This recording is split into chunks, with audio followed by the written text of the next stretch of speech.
Hey Alicia, it's Matt. I'm here to give you some feedback on your spring essay. And I think you are one of the few students who actually wrote about spring as a whole instead of just spring break. I don't know whether that's because the teacher told y'all could write a spring break about spring break or what, but I'm proud that you did something other than spring break. I thought that was pretty cool. And you took a unique approach writing about star testing because most kids would be like, ugh, star test, like why are you even talking about that? But you actually embraced it, and I like that. Um, let's see. I was going to tell everybody that to make sure you're using Criterion's, software assist assisters, assistants, something like that. Anyway, but like usage, preposition error. Let's take a look at that. Um, is a favorite season to all sorts of people, all sorts and types of people. I think here they want you to say of, so it's a favorite season of all sorts and types of people. So not a big deal, easy fix that maybe you or I might not have caught without Criterion. So make sure you're using these things. Mechanics, it says you have three spelling errors. Let's look at those.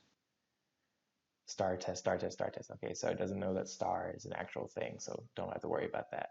Leave it as it is. And let's see, forgot to capitalize a letter. Yeah, I'll talk about this sentence in a minute. All right, so let's go straight to these comments. First off, I love, love, love the first sentence of your essay. I think it's extremely visual and makes the reader, all of a sudden like feel spring around them. Blossoming flowers, warm weather, sunny days. Excellent, excellent visual writing. Perfect. Because a lot of people just skip straight into the thesis statement, and I think that's really like boring, or it's a little, not enough. Let's put it that way. But you hit it out of the park with this one. I think the only thing that I would do in this sentence is to add a comma right after days, because that's the end of your list, and then you're going on with the rest of your sentence. Other than that, great. Let's see. Spring is also a very important season for one big reason.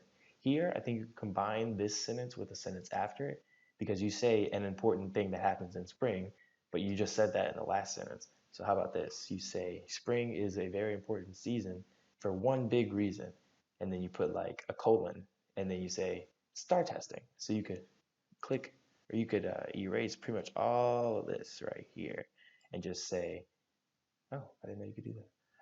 And then just say spring is a very important season for one big reason, colon, start testing. It cuts out a lot of extra writing, a lot of extra repetition, and it makes your writing more concise. Um, yeah, I like your thesis statement. It helps you decide. It helps decide if you move on to the next grade. Uh, it helps teachers can see what students did well in. I think you need to remember that when you're using a list, you're making a list, that the verb you first start off with, so here would be helps decide, applies to everything in your list unless you note otherwise. So say it helps decide if you move on to the next grade, and then if you were to read it like you have it now, it would say helps decide teachers can see. It doesn't really make sense. So you would have to um, repeat the word it.